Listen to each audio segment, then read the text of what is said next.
sa Rosana Mix Vlog at nandito ako ngayon sa aking dining area para gawin itong aking centerpiece, table centerpiece. So kung nare-recall nyo last time, mahaba ito eh.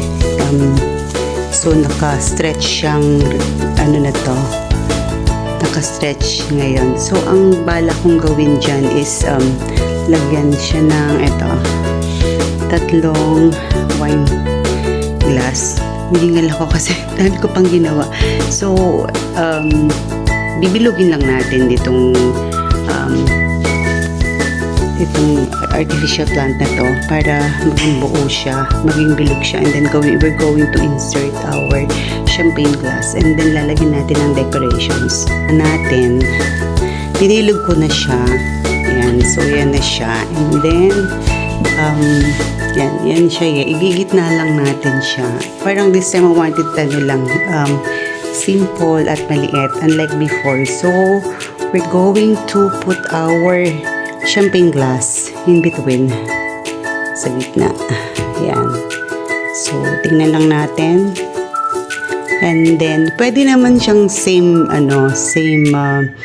level, pero parang mas gusto ko ng mas mataas dun sa gitna. And then wait lang. So pwede naman siyang magkaka-level, but this time parang gusto ko siya ng mas mataas yung isa para magkaroon ng accent. So lalagyan lang natin yan ng decorations. So yan siya. Spread lang natin yung ating mga leaves para matakpan yung mga ibang spaces na at yan, ganyan natin siya. Ganyan. And then let's insert our ornamental yan. So insert lang. Titingnan ko kung alin ang mas maganda, yung before or ngayon. Parang sabi ko this time I want it simple lang. So, every corner, lagyan natin ng red.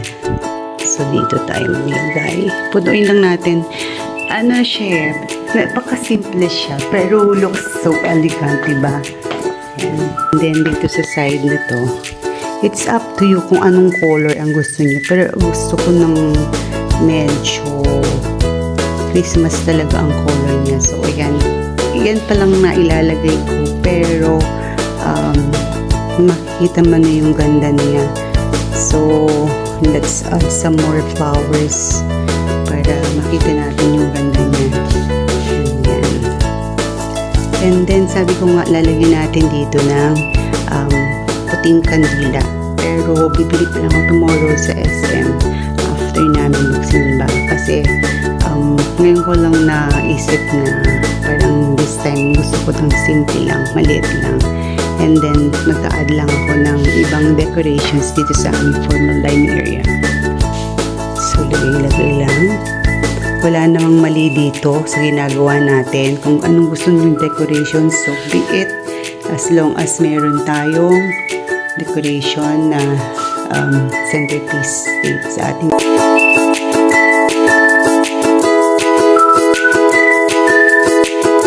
ginamit kong materials last year.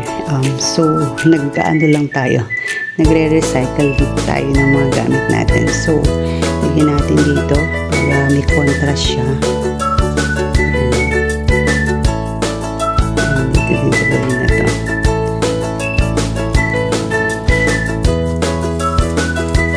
Sabi ko nga wala namang mali sa basta sa tingin natin maganda, okay yan. And then ito dito natin lagay para meron siyang additional na decoration. Kahit saan mo yung ilagay, okay lang yan.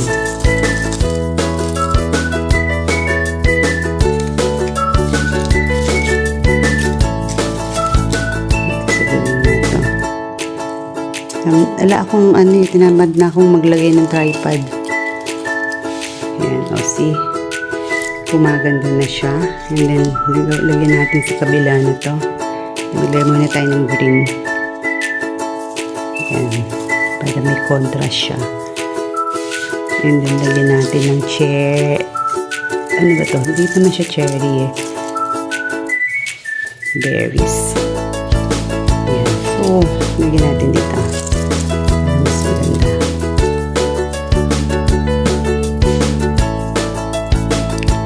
Insert lang.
Less ganyan siya, pero I'm going to put white candle dito. So hindi pa siya tapos, tinry ko lang kung maganda, and pakita ko sa inyo yung outcome pag talagang natapos ko na siyang gawin.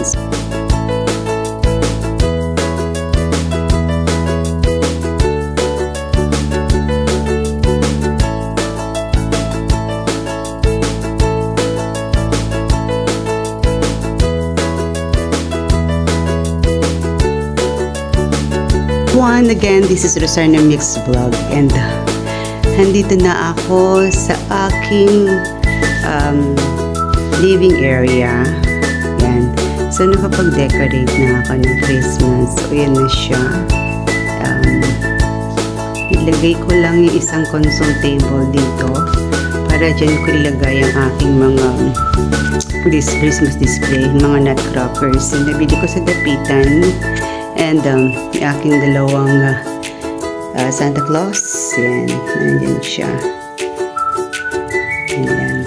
Tapos dun lang, nilagyan ko lang siya ng flower din, and para magkaroon lang din ng spirit of Christmas, meron akong nilagay na Christmas balls doon. So, yan. And then, ang ating mga chairs, yan, meron siyang pillow na Christmas ang theme niya. And sa gawin na to, yan, lagay ko lang din sa vase yung mga yan ornamentals na yan. And then nilagay ko ang aming lalagyan ng plant dyan sa gilid para doon ko nilagay yung ating vase. And then yan, yung ating mga Christmas pillows. Yan, pink. And of course, sa gawin na to, yan, ang ating door. Nakasabit ako dyan. Dati ko nang nakalagay yan last year. So, inhang ko lang din siya. And then, sa lugar na to, ayan, meron ako nilagay dyan. DIY lang to. Lalagyan to ng fruits eh. And then, nilagyan ko lang siya ng Christmas balls. And then, nilagyan ko lang ng mga Christmas decorations to make it, parang mayroong Christmas spirit yan. Ating console dyan. Ito yung pinagkaabalahan ko Yan. So, natapos na ako. Sabi ko nga dun sa intro ko kanina, dun sa aking first vlog, first clip, kung natatandaan nyo last year, isang mahabang garland yan, di ba? Na nilagyan ko siya ng mga Christmas decoration, flowers, and etc. and then kung ano-ano. But this time, sabi ko nga, binago ko siya, yung buong garland na yon, pinagdikit ko lang from end to end, ginawa kong bilog, and then nilagyan ko lang siya ng, this one is the champagne glass or wine glass. Yan, so yan siya, nilagay ko lang din siya dyan. Yan, nilagay ko dyan para may stand ang ating candles.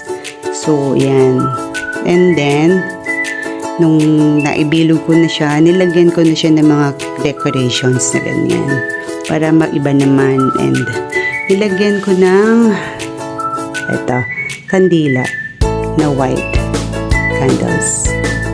Yan, para maiba naman yung itsura compared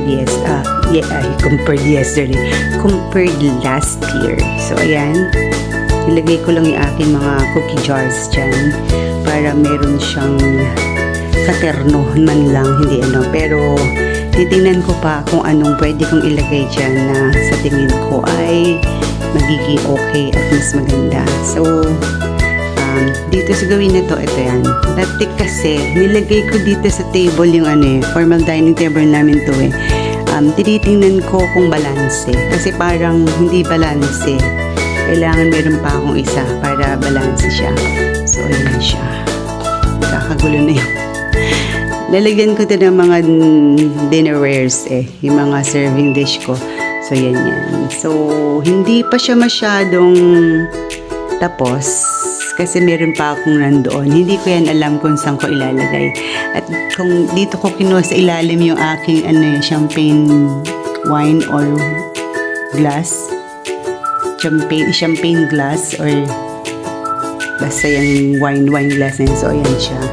So, ayan ang buong, simple lang siya, but still you can feel the spirit of Christmas kasi may mga Christmas decors na, and of course ang aking yung cover ng aking chair, so Christmas pa rin ang theme niya.